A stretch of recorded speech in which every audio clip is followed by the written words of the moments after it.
আসসালামু আলাইকুম। আমার মতো কে আছেন সুযোগ পেলে টিভি দেখেন আর বসে, বসে সবজি কাটেন? আমার অবশ্য সবসময় এই কাজটা করা হয় না। তবে মাঝে সুযোগ পেলে এই কাজটা আমি করি। বসে, বসে একটু নাটক বা খবর দেখি তখন সবজিগুলো কেটে ফেলি। আজকে আমি মিষ্টি কুমড়োর শাক নিয়ে এসেছি সেগুলো ভালো করে বেছে কেটে নিচ্ছি। আজকে তেমন কিছুই রান্না করব না। প্রতিদিন অনেক আয়োজন থাকে। আজকে শুধু ২ টা আয়োজন। আমি এই যে মুরগির মাংস বসানোর জন্য তেলের মধ্যে মসলা দিয়ে দিলাম। ভালো করে কষিয়ে নিচ্ছি।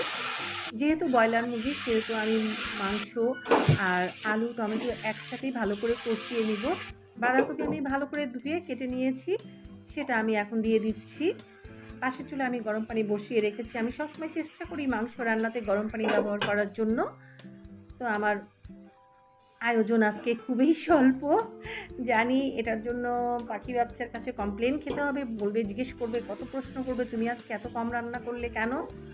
এই যে ভালো করে কষানো হয়ে গেছে। আমি এখন আন্দাজ মতো পানি দিয়ে দিলাম। আমি এটা মাখা করে নিব। যেহেতু আমি আর তেমন কিছু করতেছি না। তেজপাতাগুলো আমি তুলে নিলাম। খাওয়ার সময় ভাতের প্লেটে তেজপাতা পড়লে বা মসলা পড়লে খারাপ লাগে।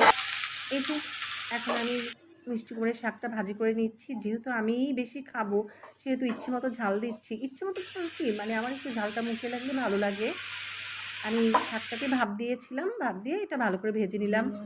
এই যে পাখি বাচ্চা বসেছে খেতে, ঘি দিয়ে শাক নিয়ে মেখে নিচ্ছে। তারপর তার হাজারটা প্রশ্ন, "আজকে শুধু ২ টা আইটেম কেন? আর কিছু কেন রান্না করোনি? ভর্তা কেন করোনি?"